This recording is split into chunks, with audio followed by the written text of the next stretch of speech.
Hello, class.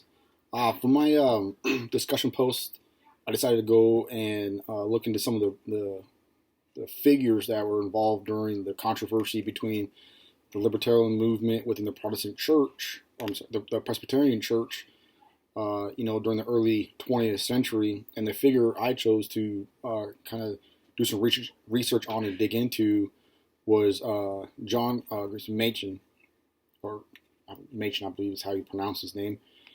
What really struck me about this figure was that he really stood up for his beliefs, and he was a New Testament scholar at Princeton Seminary, and started to see this trend come in that he really didn't agree with. The trend being, the libertarian movement, uh, new ideas about the definitive of Jesus and the resurrection, and different ideals such as that, and he really didn't agree with it. And he wasn't alone. He had colleagues that agreed with it, and he was very vocal about these changes and how they did not coincide with what the Bible had really, what the Bible's main message was. That the divine was holy. Like, you could not change what the Bible had said. It was in black and white. And to John mentioned and others, this move of libertarianism to where,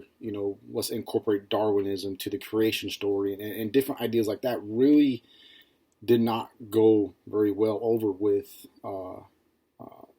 Dr. Meacham and many other colleagues, so much to the fact that he was actually removed from his position at Princeton Seminary, and for these beliefs, but it was his own inherited beliefs, his old faith, basically, that said, this is not the way that the story of creation and God's and Jesus's message should be taught. We should stick to what the Testament and the Bible says.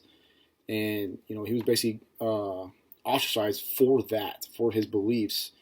And true to the nature, he's like, fine, I'll create my own church, which he created the Orthodox Presbyterian Church, where the New Testament was continuously taught and retaught as this is the way creation was made. This is what the Bible says in the New Testament. Therefore, this is the way it should be taught to others. And he was very instrumental in starting this process of rebranding or re-imaging the way Jesus, the creation story, was made, and different ideals and different things within the Bible, but just reiterating the importance of teaching those moments and teaching those ideals to others as well. So I think it was very important. This young man is very important in this. He's quoted as being the most important conservative Protestant thinker in the early 20th century, because he stuck true to this ideal that you shouldn't mess with the way these things are taught. You shouldn't mess with the way the divinity is taught to people.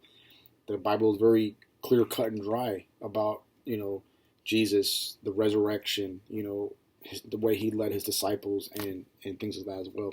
So I think it's very important that he was a very pivotal person in this controversy that was going on during this time. Uh, he was very vocal about how you should not mix religion and politics. Like I said before, this idea of libertarianism coming into the teachings of the Presbyterian Church, and how, like I said, they want to include ideas like Darwinism and the theory of evolution, create with the theory of how we became God's idea about how he created earth, man, and everything. Therefore, or from there, his own creation story. And Darwinism obviously doesn't. They're two different ideologies, and people like Dr. Matron really went against that. That's not the way it works. That's what the Bible tells us, and we should stick to that. And like I said before, he was ostracized. He was cast out of his position, and he's like, I don't need to. I'll create my own church, and I'll create my own, following. And up until the day he died in Bismarck, North Dakota, he was trying to get support for this idea that wasn't new, but was kind of fading out in society at the time. So, as I said, he's a really important figure. Very interesting to read about, his life work, and what he devoted his life work to, and that's why he was credited to be the most important Protestant thinker of the early 20th century. So thank you very much.